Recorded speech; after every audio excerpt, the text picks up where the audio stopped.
तू ही रे माझा मितवा मालिकेमध्ये अर्णवचे चेकबुक हरवलेले असते आणि ईश्वरीला राकेशवर डाऊट असतो, म्हणून राकेश आणि अंजलीच्या रूममध्ये ईश्वरी ते चेकबुक शोधत असते. अंजलीच्या कपाटामध्ये ड्रॉवरमध्येच ते चेकबुक ईश्वरीला सापडते. आता ते चेकबुक घेऊन ईश्वरी रूममधून बाहेर पडणार तेवढ्यातच तो राकेश तिथे पाठीमागे आलेला असतो आणि अतिशय वाईट आणि अतिशय घाण नजरेने ईश्वरीकडे तो पाहत असतो. ईश्वरी खूपच घाबरते. आता तो राकेश ठरल्याप्रमाणे ईश्वरीवर झडप घालतो आणि तिच्याशी जबरदस्ती करायला सुरू करतो. आता ईश्वरी मात्र त्याच्याशी झटापटी करायला सुरू करते. त्याला जोराने बेडवर तिथे ढकलून देते आणि तेथून पळण्याचा प्रयत्न करते. हा राकेश पुन्हा तिला धरण्याचा प्रयत्न करत असतो. तेवढ्यातच अर्णव घरी आलेला असतो. अर्णव आणि ईश्वरी दोघे मिळून या राकेशचे सत्य अंजली समोर आणतील का?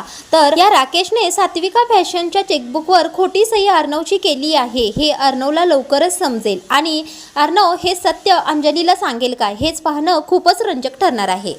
आता पुढील भागामध्ये राकेशचे सत्य अर्णवला कळणार का आणि अंजलीला कळणार का, हेच पाहणे खूपच रंजक ठरणार आहे.